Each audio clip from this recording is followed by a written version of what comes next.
Oke, assalamualaikum warahmatullahi wabarakatuh. Waalaikumsalam warahmatullahi Pertama kami mengucapkan jazakumullah khair buat pengusaha muslim dan muslimah yang telah mengirimkan produknya.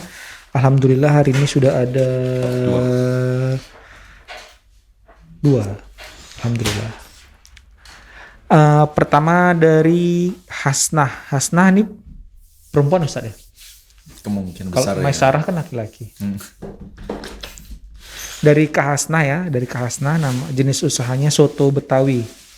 Oh, soto Betawi. Alamatnya Jalan Karya Jaya nomor 139 D. Duh, dekat Ustaz. Karya Jaya, kayak tahu nih Ustaz.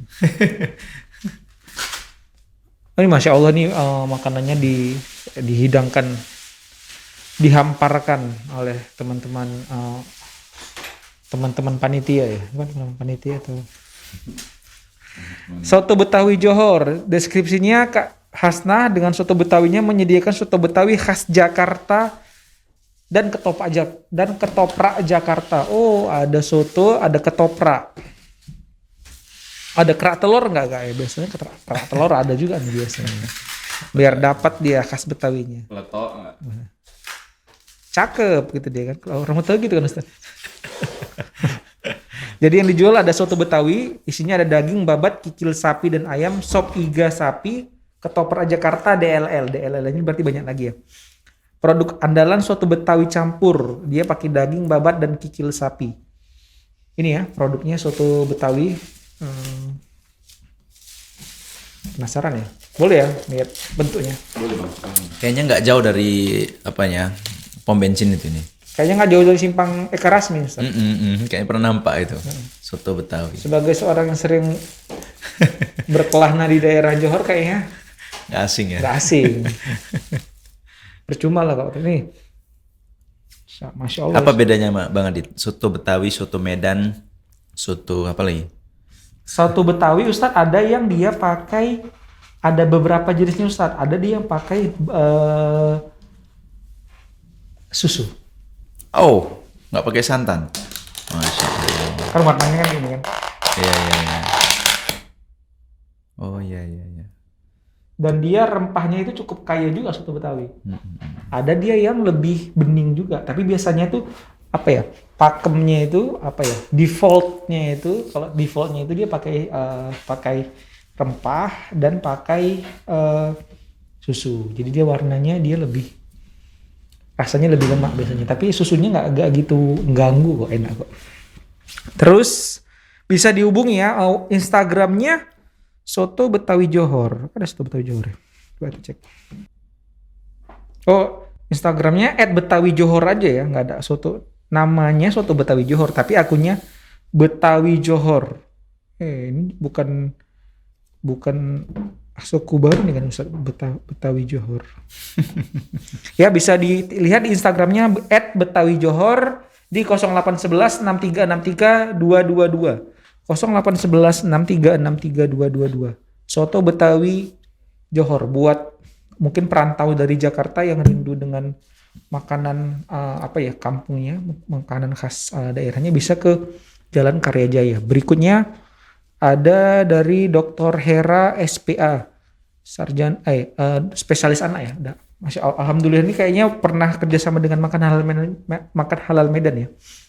Nama usahanya Bolen Kue Mami Bakery, jenis usahanya bakery atau toko roti.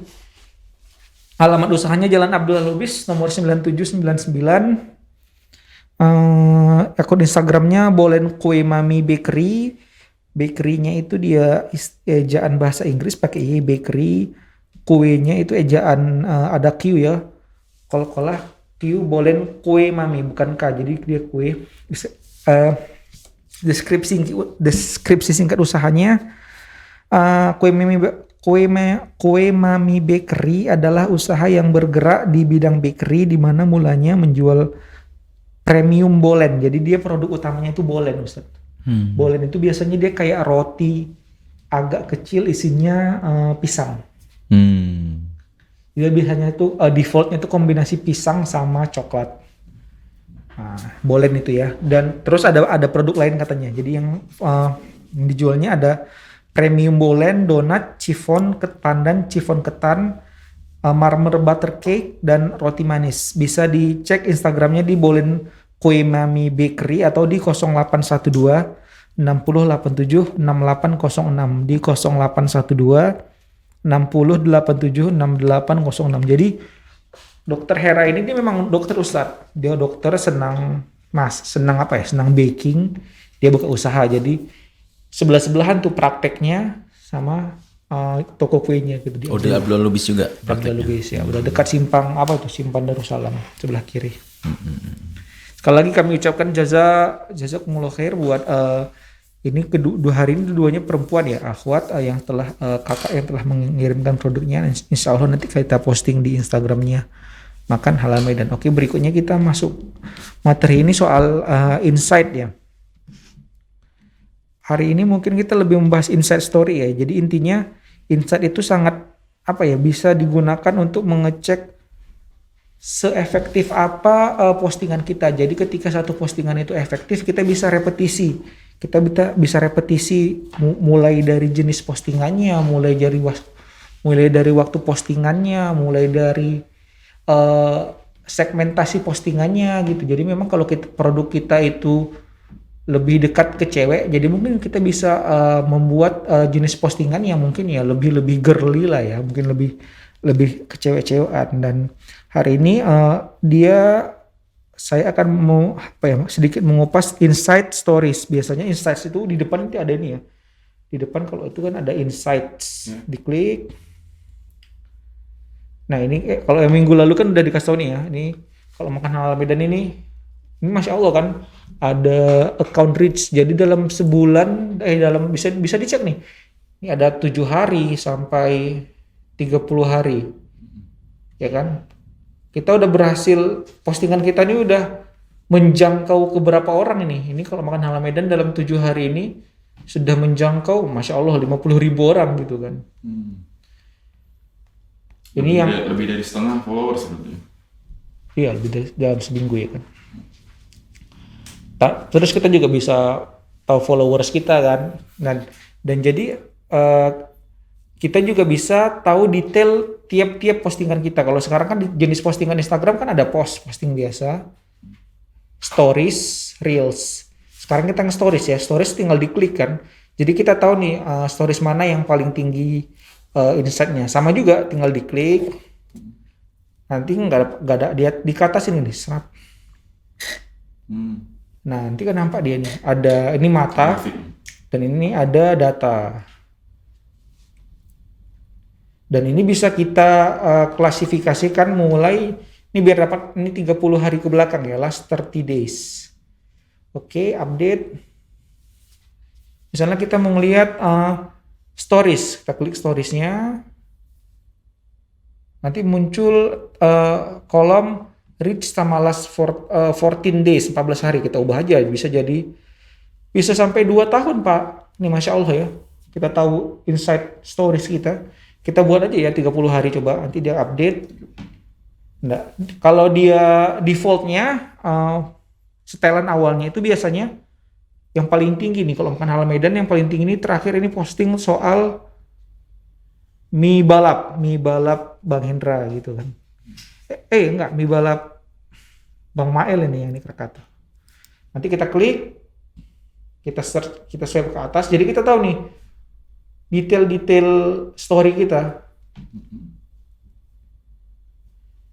Kalau dia udah lewat yang mata ini nggak nampak lagi, dia nampak di yang grafik ini. Ada kalau Makan Halal Medan kita tahu nih berapa orang yang klik, yang nge-share, yang masuk ke profil kita, dan yang terjangkau dengan postingan kita seperti itu.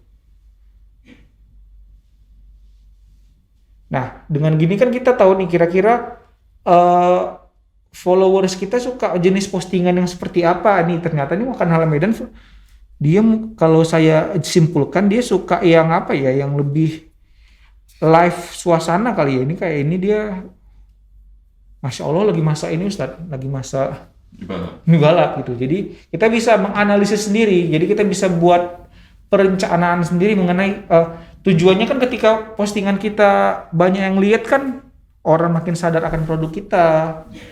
tingkat keterbelian juga makin tinggi. Jadi itu dia insight di story. Terus yang terbaru kan juga ada nih Reels, tinggal diklik ada insight-nya.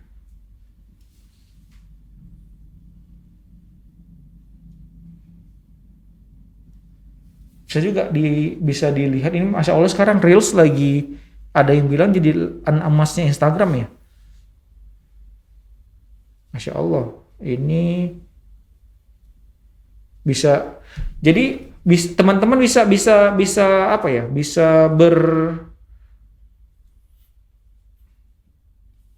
Bisa lebih memilih kira-kira mau lihat data yang mana. Kalau yang Reels ini tadi dia plays berapa kali dimainkan. Ini Masya Allah ada Reelsnya Makan Ala Medan yang di play sampai 58.000 kali gitu. Ini kan Masya Allah kan. Ada yang 50.000, 58.000. Nah jadi kalau ada waktu memang diklasifikasikan. Mungkin ternyata dalam sebulan ke belakang yang paling banyak dikasih love, yang paling banyak diplaykan itu tentang postingan yang ini atau tentang postingan Reels. Makan Ala Medan justru ada beberapa konten yang nggak terduga gitu. Contohnya ada postingan saya nggak usah bilang brandnya di Makan Ala Medan, dia isinya slide foto. Saya pikir itu slide foto itu kan kalau bahasa istilah kerennya kan solasir itu kan. Maksudnya itu udah jenis postingan yang nggak kekinian lah gitu kan, slide foto. Ternyata ketika kita posting banyak yang lihat engagementnya itu. Jadi kalau per posting kita bisa lihat view insight ya di sini ya. Syaratnya tadi harus connect ke Facebook page, view insight. Masya Allah 31.000 kali dilihat orang. Padahal itu cuman slide foto. Makanya seperti yang saya sampaikan minggu lalu, kita bisa buat apa ya? Kita bisa lebih variatif dalam membuat postingan. Tidak hanya kalau sekarang kan kalau Makan Ala Medan ya bicaranya ya, kan ada IGTV, Reels sama slide. Jadi untuk beberapa klien Makan Ala Medan memang apalagi yang kerja sama panjang, saya bilang jangan semua postingannya itu sama. Ada yang Reels, ada yang slide foto, ada yang IGTV. Karena kita nggak tahu nih public followers suka yang mana gitu. Makanya kalau bisa ini kayak Kak Hasnah dan Dr. Hera dalam postingan Instagramnya kalau bisa, kalau memang ada waktu dan kalau ada konten kreatornya divariasikan, jangan melulu foto aja mungkin, atau jangan melulu Reels aja. Memang jadi semua fasilitas yang ada di Instagram mulai dari itu foto, slide foto, kombinasi slide foto dan video, Reels dan IGTV itu semua di posting. Jadi selama sebulan ke belakang kita bisa apa nih? Kita bisa cek evaluasi ini mana. Oh ternyata sebulan ke belakang ini nih yang disukai gitu. Jadi kan kita bisa kita repetisi, intinya itu sih. Semuanya kan intinya kan ikhtiar kita agar produk kita lebih dikenal dan akhirnya kan orang membeli produk kita gitu. Saya rasa itu aja di pertemuan kali ini, insya Allah.